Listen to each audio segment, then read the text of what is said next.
Ibu Ratna bisa saja adalah ibu atau nenek seseorang.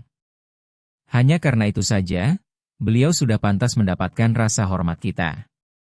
Dengan kalimat sederhana itu, Laras membuat seluruh pasar baru Bandung mendadak terdiam.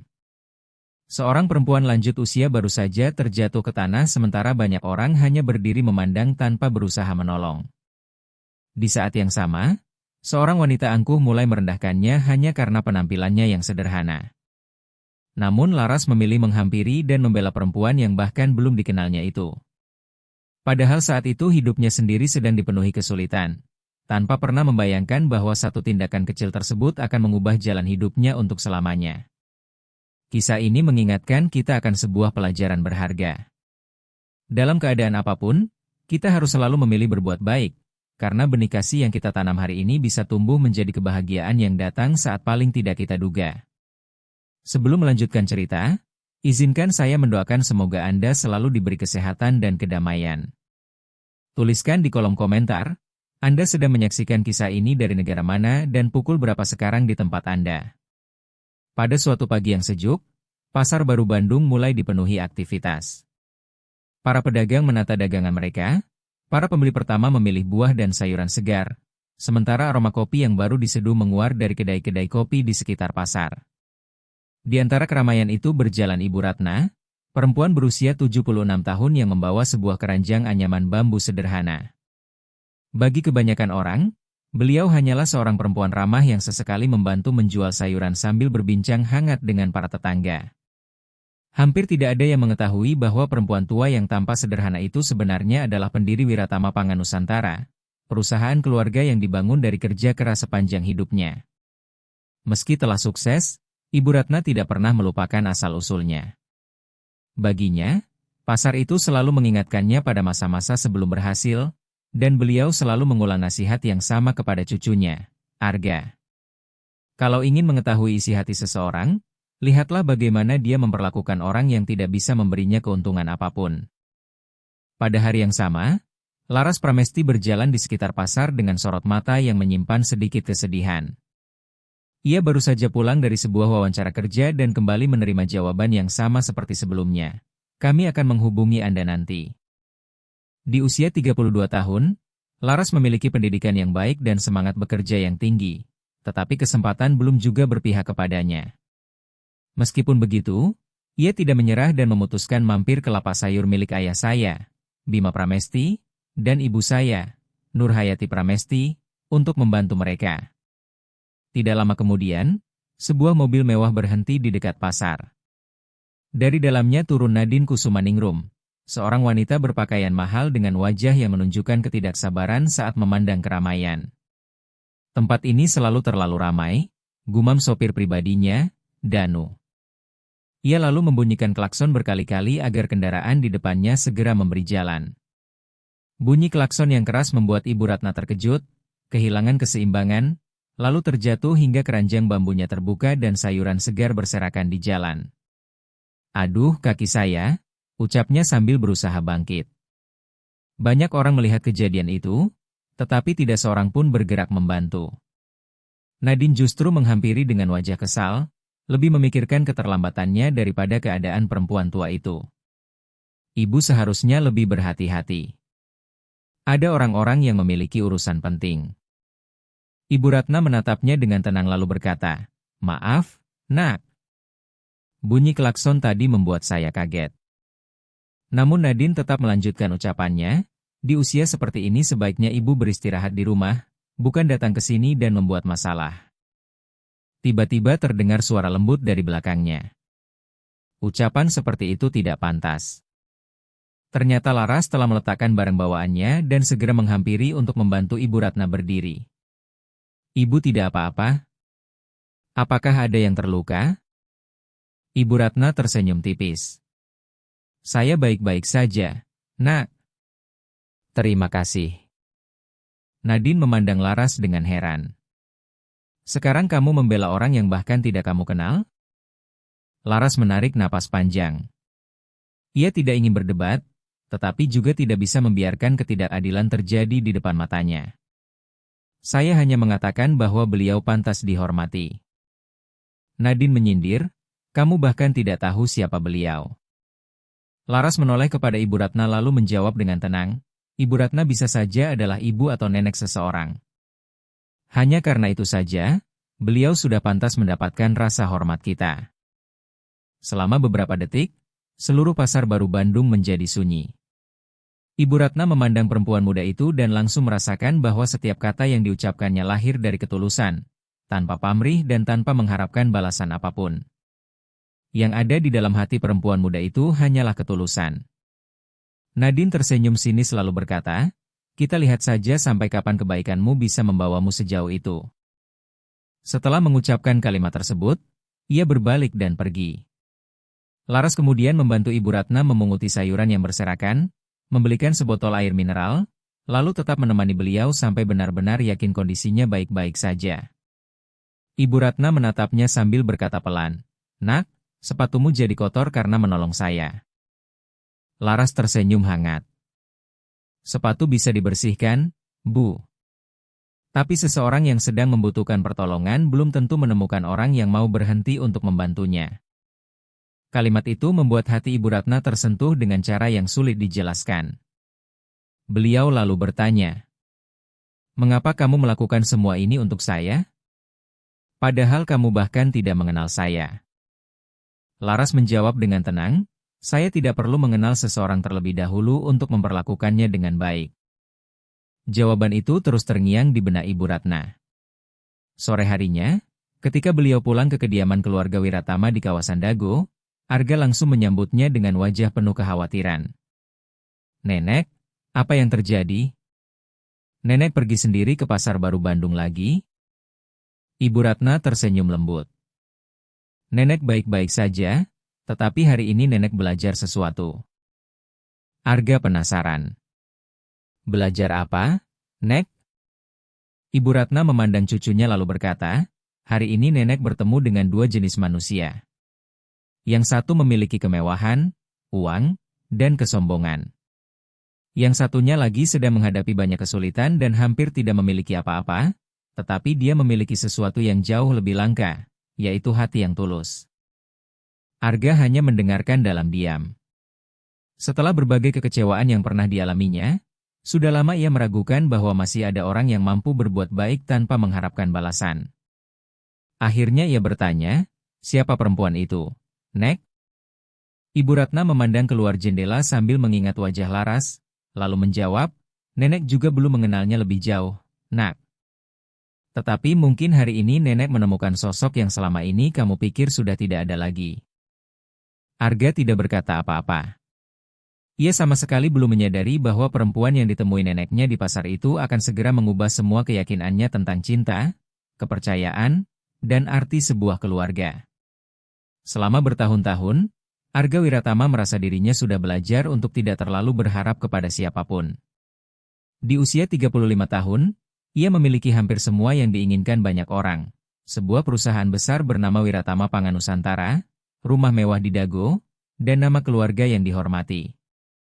Namun di balik kehidupan yang tanpa sempurna itu, tersimpan kesepian yang tidak diketahui banyak orang. Sejak kehilangan kedua orang tuanya ketika masih muda, Ibu Ratna bukan hanya menjadi neneknya, tetapi juga menjadi tempat berlindung dan satu-satunya orang yang selalu setia berada di sisinya. Bertahun-tahun sebelumnya, ketika Wiratama Pangan Nusantara pernah mengalami masa sulit, Arga menerima pelajaran hidup yang sangat menyakitkan.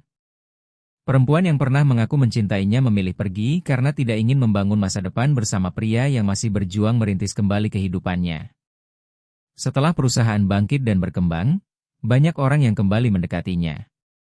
Namun di dalam hatinya selalu ada satu pertanyaan yang tidak pernah hilang. Apakah mereka benar-benar ingin mengenal dirinya, atau hanya tertarik pada semua yang ia miliki? Malam itu, saat makan malam bersama keluarga, Ibu Ratna memandang cucunya sambil berkata, Arga, rumah sebesar apapun tidak akan berarti jika tidak ada orang yang menemanimu duduk di meja makan. Arga tersenyum tipis. Nenek, kita membahas ini lagi. Ibu Ratna ikut tersenyum. Tentu saja, karena nenek akan selalu mengkhawatirkanmu. Arga menundukkan kepala. Tidak mudah untuk mempercayai seseorang. Ibu Ratna memahami ketakutannya. Hanya karena satu orang memilih pergi bukan berarti semua orang akan melakukan hal yang sama. Saat itu beliau kembali teringat kepada Laras, gadis yang telah menolongnya tanpa mengetahui siapa dirinya. Hari ini nenek bertemu seseorang yang berbeda, ujar Ibu Ratna. Seseorang yang memiliki hati yang benar-benar tulus.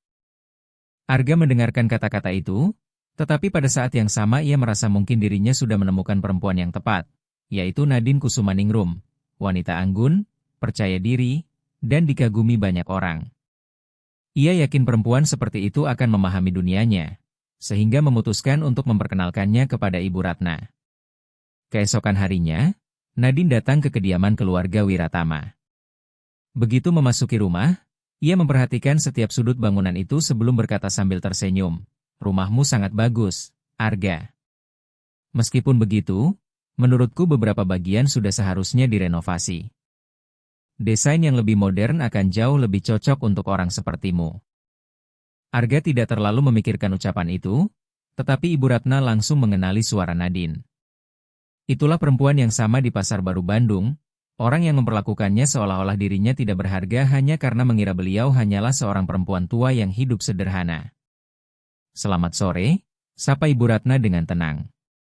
Seketika wajah Nadine membeku. "Ibu," gumamnya pelan. Arga menatap mereka dengan bingung. "Kalian saling mengenal?" Ibu Ratna menarik napas perlahan. Beliau tidak marah, hanya merasa kecewa. "Ya, Nak. Dialah perempuan yang nenek ceritakan kepadamu, orang yang menghakimi nenek karena mengira nenek bukan siapa-siapa." Arga menoleh kepada Nadine, menunggu penjelasan. Dengan gugup Nadine berkata, "Arga, tunggu dulu.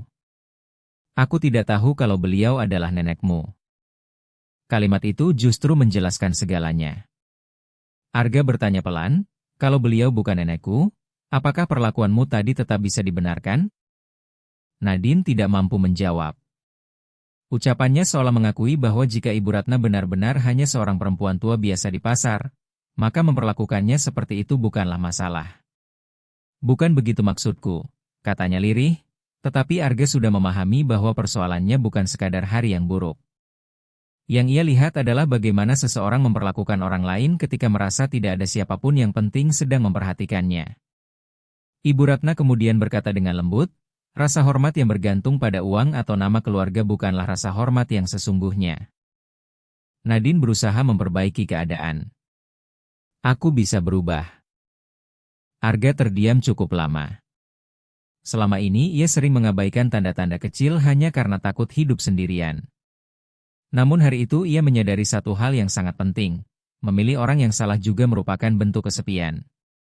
Akhirnya ia berkata, "Aku berharap kamu benar-benar berubah, Nadine. Tetapi aku tidak bisa melanjutkan hubungan ini." Nadine memandangnya dengan tidak percaya. "Hanya karena satu kesalahan?" Arga menggeleng pelan. "Karena kesalahan itu memperlihatkan sisi dirimu yang selama ini tidak ingin kulihat." Dengan harga diri yang terluka, Nadine meninggalkan kediaman keluarga Wiratama. Malam itu Arga duduk termenung sendirian hingga Ibu Ratna datang dan duduk di sampingnya. "Jangan tutup hatimu hanya karena kejadian ini." Arga menghela napas. "Aku lelah, Nek." Ibu Ratna tersenyum penuh kasih. "Nenek tahu. Tetapi jangan biarkan satu pengalaman buruk membuatmu kehilangan kesempatan untuk menemukan sesuatu yang indah." Saat itu Arga kembali mengingat perempuan yang telah menolong Ibu Ratna di pasar tanpa mengharapkan balasan apapun. Untuk pertama kalinya setelah sekian lama, rasa ingin tahunya muncul kembali. Keesokan harinya, ketika melintas di dekat Pasar Baru Bandung, mobil Arga tiba-tiba mengalami gangguan sehingga ia harus berhenti di tepi jalan sambil menunggu bantuan. Dari seberang jalan, ia melihat seorang perempuan muda sedang membantu seorang perempuan lanjut usia membawa beberapa kantong belanja yang berat. Ia tidak mencari perhatian, tidak mengharapkan pujian ataupun imbalan, melainkan semata-mata karena seseorang sedang membutuhkan pertolongan. Tanpa sadar Arga tersenyum. Perempuan itu adalah Laras. Untuk pertama kalinya setelah sekian lama, Arga Wiratama bertemu seseorang yang berbicara dengannya tanpa mempedulikan nama keluarganya, perusahaannya, ataupun semua pencapaiannya. Sambil menunggu Yoga, mekanik yang sedang menuju lokasi, Arga terus memperhatikan Laras, perempuan yang baru saja membantu seorang ibu membawa barang belanjaannya. Ada sesuatu yang istimewa dalam cara Laras memperlakukan orang lain, persis seperti yang selama ini diceritakan Ibu Ratna. Laras tidak pernah membantu orang demi mendapatkan pujian. Semua itu memang sudah menjadi bagian dari dirinya. Setelah perempuan lanjut usia itu pergi sambil mengucapkan terima kasih, Arga memberanikan diri menghampiri. Selamat pagi. Saya melihat apa yang baru saja Anda lakukan. Laras tersenyum ramah. Hanya membantu membawa kantong belanja. Bukankah itu hal yang seharusnya biasa dilakukan? Jawaban sederhana itu membuat Arga terkesan. Anda benar. Hanya saja sekarang hal yang seharusnya biasa justru terasa semakin langka. Mereka pun mulai mengobrol sambil menunggu mobil diperbaiki. Laras mengira Arga hanyalah seorang pria biasa yang sedang mengalami masalah dengan kendaraannya, sementara Arga menikmati percakapan sederhana yang membuatnya bisa menjadi dirinya sendiri tanpa beban. Boleh saya tahu Anda bekerja di bidang apa? Tanya Laras. Arga tersenyum tipis. Saya bekerja di bidang usaha pangan. Laras terkekeh pelan. Jawaban itu terdengar seperti seseorang yang sengaja tidak ingin bercerita terlalu banyak. Mendengar itu, Arga ikut tertawa. Sudah sangat lama ia tidak merasakan ketenangan dari percakapan yang begitu sederhana dan begitu tulus. Laras juga mulai bercerita tentang kehidupannya. Ia mengatakan bahwa dirinya telah menyelesaikan pendidikan di bidang administrasi, sedang mencari pekerjaan yang sesuai, dan untuk sementara membantu ayah saya, Bima, serta ibu saya, Nurhayati, menjaga lapak sayur keluarga di Pasar Baru Bandung. Ia menceritakan semua itu tanpa sedikit pun rasa malu, justru dengan penuh kebanggaan. Bekerja tidak pernah membuat saya merasa rendah. Yang sulit bukan memulai dari bawah, tetapi tetap mengingat siapa diri kita ketika sudah berada di atas. Kalimat itu terus terngiang di benak Arga. Setelah itu, Laras menceritakan impiannya untuk membuka sebuah toko kecil yang menjual bahan pangan segar, tempat orang-orang dapat berbelanja dengan nyaman dan penuh kepercayaan, terutama para lansia yang membutuhkan perhatian lebih. Saya tidak membutuhkan toko yang besar, katanya sambil tersenyum. Saya hanya ingin memiliki tempat yang jujur dan membuat orang merasa dihargai. Arga pernah bertemu banyak orang dengan impian besar, tetapi sangat sedikit yang berbicara setulus Laras. Ketika Yoga akhirnya tiba untuk memperbaiki mobilnya, Arga justru merasakan sesuatu yang tidak diduganya. Ia berharap percakapan mereka belum berakhir. Selama beberapa hari berikutnya, ia berkali-kali kembali ke sekitar Pasar Baru Bandung dengan berbagai alasan hanya untuk bertemu Laras lagi. Sedikit demi sedikit mereka mulai saling mengenal lebih dekat. Tanpa mereka sadari, Ibu Ratna segera mengetahui bahwa perempuan muda yang sering ditemui cucunya adalah orang yang pernah menolongnya di pasar. Beliau merasa seolah kehidupan sedang mempertemukan dua jalan yang memang ditakdirkan untuk bersatu, sehingga memutuskan mengundang Laras ke kediaman keluarga Wiratama di kawasan Dago agar dapat menjelaskan semuanya. Ketika tiba di rumah itu, Laras benar-benar terkejut.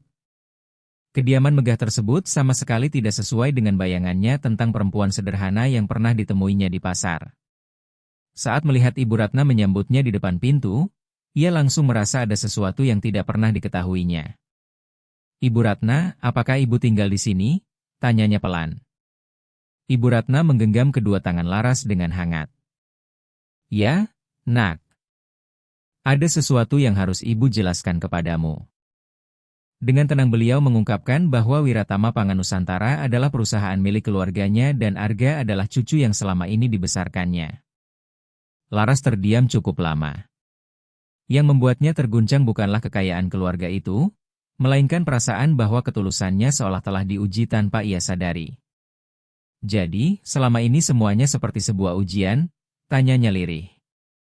Ibu Ratna segera menggeleng dengan wajah sedih. Bukan begitu, Nak. Tempat ini hanyalah bagian dari perjalanan hidup Ibu. Di pasar maupun di rumah ini, Ibu tetaplah Ibu Ratna, bukan sekadar seseorang yang memiliki nama keluarga besar. Arga pun mencoba menjelaskan. Saat pertama kali bertemu denganmu, Aku sama sekali tidak tahu bahwa kamulah perempuan yang pernah menolong nenekku. Semua yang terjadi di antara kita benar-benar tulus.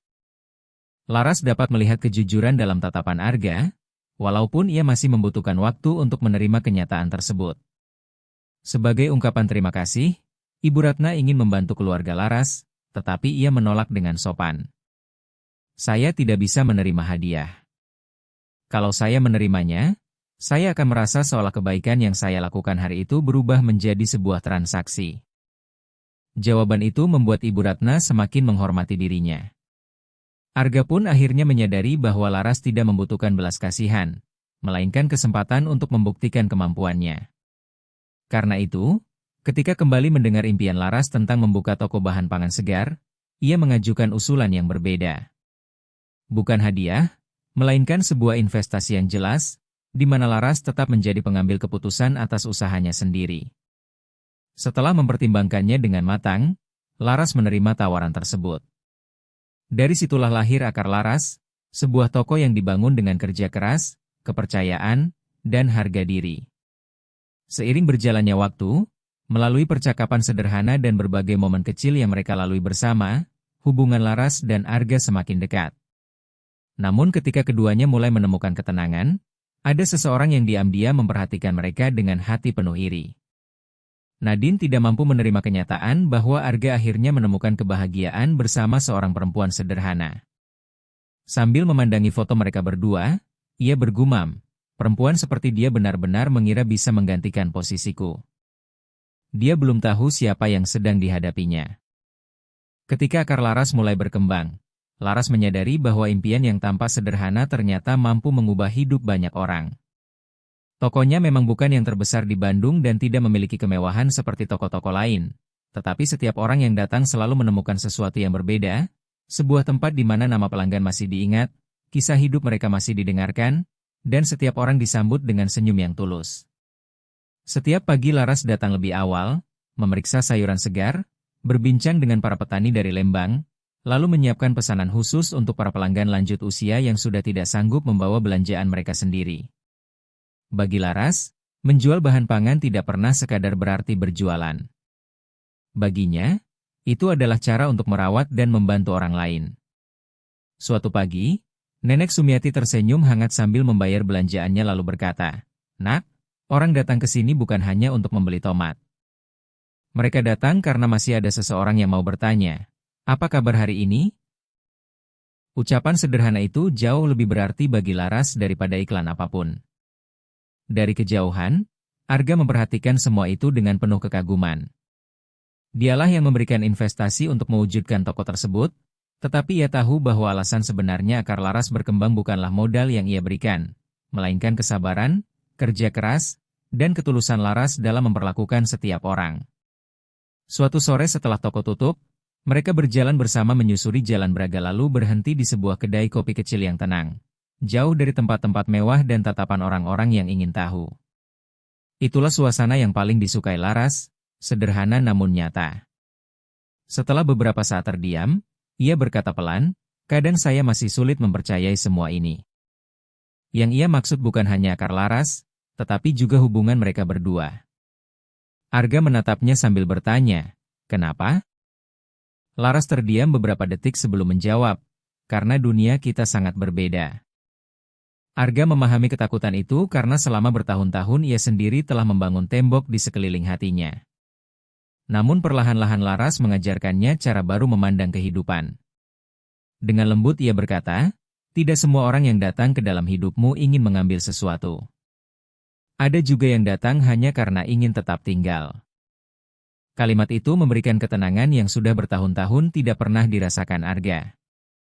Sementara mereka sedang membangun hubungan yang tulus, Nadine diam-diam memperhatikan dari kejauhan bagaimana kehidupan yang dulu ia impikan kini berjalan tanpa dirinya. Setiap kali melihat foto Arga tersenyum bersama Laras, rasa iri di dalam hatinya semakin membesar. Ia tidak sanggup menerima kenyataan bahwa seorang perempuan sederhana berhasil mendapatkan apa yang telah ia kehilangan.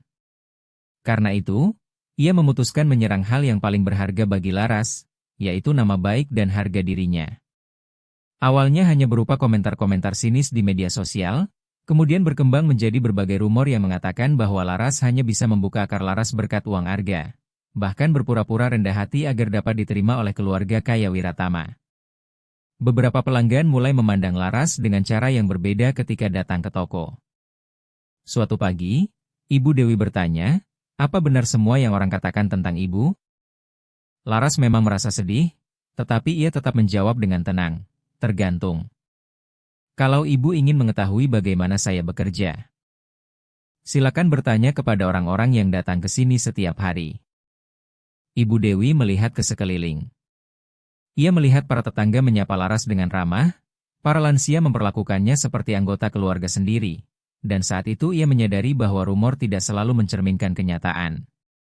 Ketika Arga mengetahui apa yang dilakukan Nadine, ia langsung ingin mengambil tindakan. "Laras, ini tidak bisa dibiarkan. Kamu tidak boleh membiarkan dia menghancurkan nama baikmu." Laras mengangguk pelan. "Saya tahu." Arga melanjutkan, "Kalau begitu biarkan tim hukum Wiratama yang mengurus semuanya." Namun Laras menggeleng dengan tenang. "Saya tidak ingin orang-orang mempercayai saya karena ada seseorang yang berkuasa berdiri di belakang saya. Saya ingin mereka percaya karena mereka benar-benar mengenal siapa diri saya." Arga kembali terdiam. Hari demi hari ia semakin memahami mengapa Ibu Ratna tidak pernah melupakan perempuan yang pernah menolongnya di Pasar Baru Bandung. Laras bukan perempuan yang lemah. Kebaikannya bukanlah tanda kelemahan, melainkan sebuah pilihan hidup. Dengan suara lirih Arga berkata, "Tapi aku tidak ingin melihatmu menderita." Laras menggenggam tangannya lalu tersenyum. "Selama kamu tetap berada di sisiku, itu sudah lebih dari cukup." Sementara itu, Nadine mulai menyadari bahwa semua fitnah yang ia sebarkan tidak berhasil menghancurkan Laras. Warga sekitar tetap mendukung Laras, dan Arga tetap setia berada di sampingnya. Kenyataan itu justru membuat kebenciannya semakin besar. Akhirnya ia menemukan rencana lain, sebuah rencana yang menurutnya tidak akan pernah bisa dimaafkan siapapun. Sambil menatap undangan acara pertemuan keluarga Wiratama dan keluarga Pramesti, ia tersenyum dingin lalu berkata dalam hati, "Kalau semua orang menganggap dia sempurna, aku akan menunjukkan sesuatu yang tidak akan pernah mereka lupakan." Hari yang seharusnya menjadi momen untuk semakin mendekatkan keluarga Wiratama dan keluarga Pramesti akhirnya berubah menjadi hari ketika seseorang berusaha menghancurkan semua yang telah dibangun Laras dengan susah payah. Sore itu, kediaman Ibu Ratna dipenuhi suasana hangat dan penuh kehidupan. Bukan sebuah pesta besar, melainkan pertemuan sederhana antara keluarga Wiratama dan keluarga Pramesti agar mereka dapat saling mengenal lebih dekat sebelum melangkah ke tahap berikutnya. Nurhayati dan Bima, orang tua Laras, datang dengan perasaan bahagia sekaligus gugup. Mereka tidak pernah membayangkan bahwa putri mereka, gadis yang sejak kecil tumbuh membantu berjualan di lapak sayur sederhana di Pasar Baru Bandung, suatu hari akan menjadi bagian dari keluarga seperti Wiratama. Namun Ibu Ratna berusaha sekuat tenaga agar mereka merasa nyaman. Sambil tersenyum beliau berkata, "Di rumah ini, nama keluarga ditinggalkan di depan pintu. Hari ini kita hanyalah satu keluarga yang makan bersama." Ucapan itu membuat hati Laras menjadi tenang. Selama ini ia selalu khawatir tidak akan cocok dengan kehidupan Arga. Tetapi perlahan ia memahami bahwa keluarga sejati tidak dibangun dengan kekayaan, melainkan dengan rasa hormat dan kasih sayang. Di sisi lain, jauh dari suasana hangat tersebut, Nadine sedang menyiapkan rencana terakhirnya. Ia tahu bahwa semua fitnah yang telah disebarkannya gagal menghancurkan Laras, sehingga kini ia memutuskan menyerang sesuatu yang jauh lebih berharga, yaitu kejujuran dan nama baiknya. Untuk melaksanakan rencana itu, ia menemui Raka, pemuda yang sesekali membantu bekerja di akar Laras. Saat itu Raka sedang mengalami masa sulit karena ibu saya, Rina, jatuh sakit dan utang keluarganya terus bertambah. Mengetahui keadaan tersebut, Nadine memanfaatkannya. Ia menawarkan sejumlah uang agar Raka menyelipkan sebuah gelang emas mahal ke dalam tas Laras saat acara keluarga berlangsung. Begitu gelang itu ditemukan di dalam tasnya, semua orang akan tahu siapa dia sebenarnya, kata Nadine. Raka memandangi gelang itu dengan ragu lalu berkata, "Tapi Laras tidak pernah mencuri apapun." Nadine menjawab dingin, "Itu tidak penting. Kamu hanya perlu melakukan bagianmu."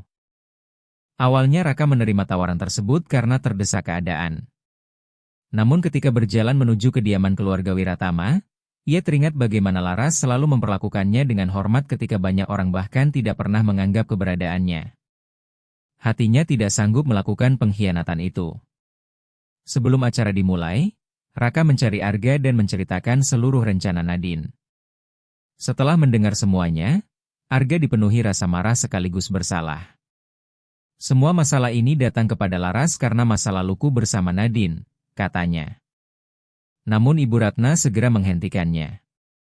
Bukan begitu, Nak. Setiap orang bertanggung jawab atas kejahatan yang mereka pilih sendiri. Arga ingin membatalkan pertemuan keluarga demi melindungi Laras, tetapi Ibu Ratna menggeleng pelan. Kalau kita menghentikannya sekarang, dia hanya akan mencari kesempatan lain. Kadang-kadang kebohongan memang harus dibiarkan berbicara agar semua orang bisa melihat kebenaran dengan mata mereka sendiri. Acara pun tetap berlangsung seperti rencana semula. Laras tidak mengetahui semua yang telah terjadi, tetapi Arga dan seluruh keluarga Wiratama sudah siap melindunginya. Tidak lama kemudian Nadine datang, membuat semua orang terkejut melihat kehadirannya. Dengan wajah seolah-olah penuh kesedihan ia berkata, "Maaf saya datang tanpa diundang, tetapi saya merasa keluarga ini berhak mengetahui kebenaran sebelum membuat kesalahan besar." Laras berdiri dengan bingung. "Nadine, untuk apa kamu datang ke sini?" Dengan nada berpura-pura sedih Nadine menjawab, "Gelang emas saya hilang. Saya rasa kita perlu memeriksa tasmu." Ruangan itu langsung dipenuhi keheningan. Nurhayati segera menggenggam tangan putrinya dan berkata tegas, "Laras tidak mungkin melakukan hal seperti itu." Nadine hanya tersenyum sinis. Semua orang juga berkata begitu sebelum kebenaran terungkap.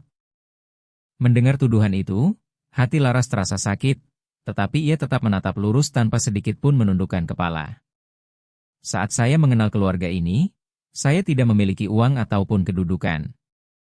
Tetapi saya selalu memiliki harga diri." Nadine kembali mendesak, "Kalau begitu, kamu tentu tidak keberatan membuktikannya." Sebelum ia melanjutkan ucapannya, Ibu Ratna berbicara dengan suara tenang. "Nadine, pikirkan baik-baik apa yang sedang kamu lakukan." Nadine menjawab singkat, "Saya hanya ingin menunjukkan siapa dia sebenarnya." Ibu Ratna menghela napas panjang lalu berkata, "Kalau begitu, mari kita dengarkan seluruh kebenarannya." Saat itu, Arga mengeluarkan rekaman suara yang sebelumnya diberikan oleh Raka. Suara Nadine terdengar jelas memenuhi ruangan, mengungkap seluruh rencananya, mulai dari gelang emas hingga niatnya menjebak Laras. Seketika semua kebohongan terbongkar. Untuk pertama kalinya Nadine benar-benar kehilangan kata-kata. Raka kemudian melangkah maju dan berkata dengan penuh penyesalan, "Laras, maafkan saya. Saya memang menerima uang itu karena sedang putus asa, tetapi saya tidak sanggup menyakitimu. Sejak awal, hanya kamu yang selalu memperlakukan saya sebagai manusia yang layak dihormati." Mata Laras mulai berkaca-kaca. Bukan karena tuduhan yang diarahkan kepadanya, melainkan karena ada seseorang yang berusaha menjadikan kebaikannya sebagai sebuah kelemahan. Arga menatap Nadine dengan tenang lalu berkata, "Selama bertahun-tahun aku membiarkan luka masa laluku menentukan setiap keputusan yang kuambil. Tetapi Laras mengajarkanku bahwa sampai hari ini masih ada orang yang mampu mencintai dan menghormati orang lain dengan tulus." Mendengar kata-kata itu, Nadine hanya mampu menundukkan kepala. Ia kalah, bukan karena Laras, melainkan karena pilihan-pilihannya sendiri. Bima, ayah Laras, kemudian berbicara dengan suara tenang, "Uang tidak pernah membuat seseorang menjadi baik ataupun buruk. Hati manusialah yang menentukan semuanya." Setelah kalimat itu diucapkan, tidak ada lagi yang perlu ditambahkan. Nadine meninggalkan kediaman keluarga Wiratama sambil menyadari bahwa ia tidak lagi memiliki siapapun untuk disalahkan selain dirinya sendiri. Setelah semuanya berakhir, Ibu Ratna memeluk Laras dengan hangat. "Nak, tidak semua keluarga lahir karena hubungan darah.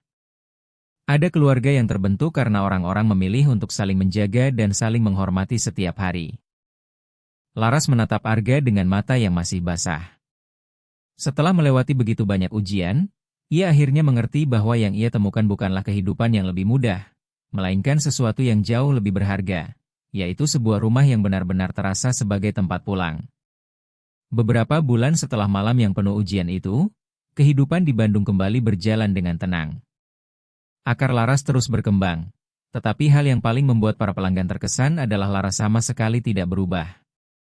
Setiap pagi ia tetap datang lebih awal, menyapa para tetangga dengan nama mereka, dan membantu pelanggan lanjut usia yang membutuhkan pertolongan. Kesuksesan tidak mengubah hatinya, melainkan hanya memberinya lebih banyak kesempatan untuk berbagi kebaikan. Suatu hari, Ibu Dewi bertanya kepadanya, "Laras, setelah semua yang sudah kamu alami, apakah kamu berubah?" Sambil memasukkan beberapa buah ke dalam kantong belanja, Laras tersenyum lalu menjawab, "Berubah menjadi lebih baik, tentu saja. Tetapi saya tidak akan pernah mengubah hal-hal yang membawa saya sampai ke titik ini." Kata-kata itu didengar oleh Arga, yang saat itu berdiri di depan pintu Akar Laras sambil memperhatikannya dengan penuh kebanggaan. Selama bertahun-tahun ia terlalu keras melindungi hatinya sendiri, hingga akhirnya Laras mengajarkannya bahwa mempercayai orang lain juga merupakan bentuk keberanian. Tidak semua orang hadir untuk menyakiti. Ada yang datang agar kita kembali mengingat siapa diri kita sebenarnya. Hubungan mereka terus berkembang tanpa terburu-buru, dibangun melalui hal-hal sederhana, seperti mengobrol sepulang bekerja, menikmati makan malam bersama keluarga, atau berjalan santai menyusuri jalan Braga. Bagi Arga, semua momen itu jauh lebih berharga daripada kemewahan apapun. Sementara itu, Nadine harus menghadapi akibat dari semua keputusannya sendiri. Setelah kejadian malam itu, ia kehilangan banyak hal yang selama ini dianggap penting. Beberapa orang yang dulu mengagumi citra sempurnanya mulai menjauh setelah mengetahui kenyataan yang sebenarnya.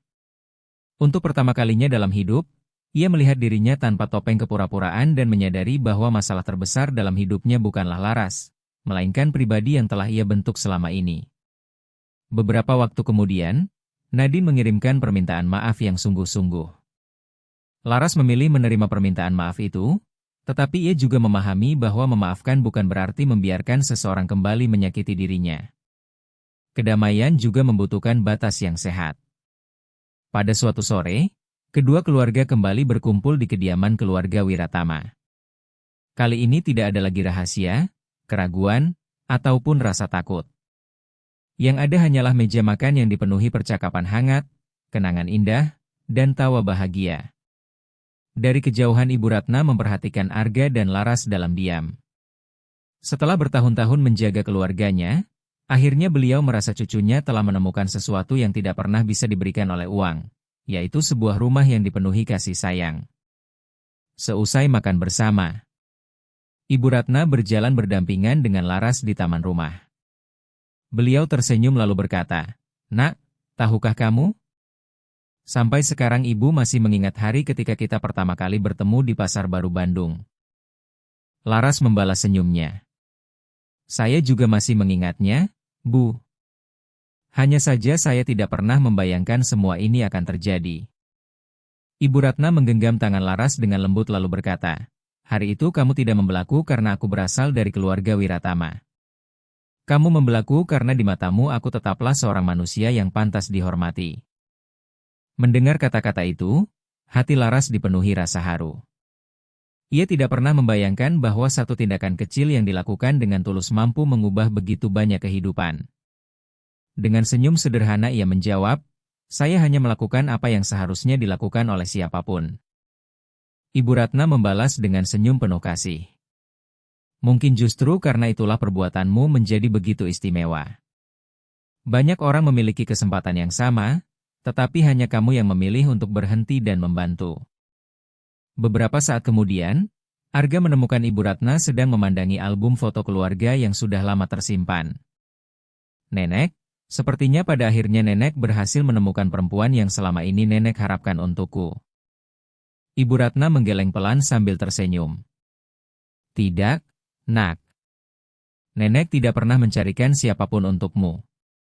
Nenek hanya membantumu membuka hati ketika orang yang tepat akhirnya hadir dalam hidupmu." Arga menoleh ke arah Laras, yang saat itu sedang tertawa bahagia bersama ayah saya, Bima, dan ibu saya, Nur Hayati.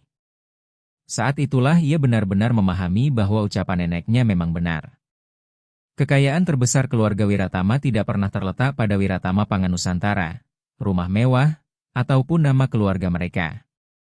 Kekayaan yang sesungguhnya adalah orang-orang yang setiap hari memilih untuk saling menjaga, saling menghormati, dan saling mencintai. Bertahun-tahun kemudian, ketika seseorang bertanya kepada Laras bagaimana hidupnya bisa berubah begitu besar, ia selalu mengingat pagi itu di Pasar Baru Bandung, hari ketika ia menolong seorang perempuan lanjut usia tanpa mengetahui siapa sebenarnya orang tersebut. Sejak saat itu ia percaya bahwa seringkali momen-momen yang tampak paling sederhana justru menjadi pintu bagi perubahan terbesar dalam hidup. Ia juga percaya bahwa uang memang mampu membangun sebuah rumah, tetapi hanya kasih sayang yang mampu menjadikannya tempat untuk pulang. Demikianlah akhir kisah yang diadaptasi sebagai bahan renungan dan hiburan ini. Sebuah kisah yang mengingatkan kita bahwa tindakan sederhana dapat mengubah kehidupan seseorang untuk selamanya. Laras, Arga, dan Ibu Ratna mengajarkan bahwa keluarga sejati tidak selalu lahir dari hubungan darah ataupun nama keluarga, melainkan dari rasa hormat, kasih sayang, dan orang-orang yang memilih untuk tetap berada di sisi kita. Kehidupan selalu memberikan kesempatan baru. Ada yang perlu belajar untuk kembali percaya, ada yang harus berani mengakui kesalahannya. Dan kita semua dapat berubah ketika memilih bertindak dengan cinta serta kerendahan hati.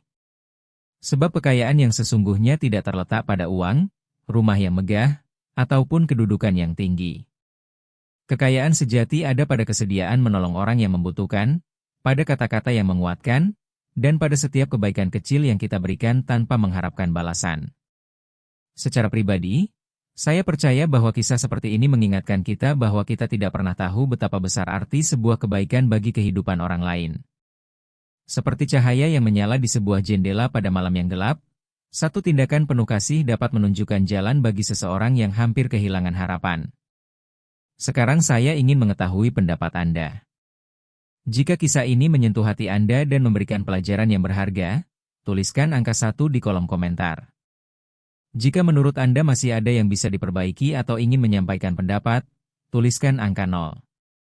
Luangkan sejenak untuk mengingat orang-orang yang pernah hadir dan membantu Anda dalam hidup. Jika Anda menyukai kisah-kisah tentang keluarga, kesempatan kedua, dan nilai-nilai kemanusiaan seperti ini, jangan lupa berlangganan kanal Cinta Tanpa Batas agar kita dapat terus berbagi cerita-cerita baru yang penuh harapan dan inspirasi bersama.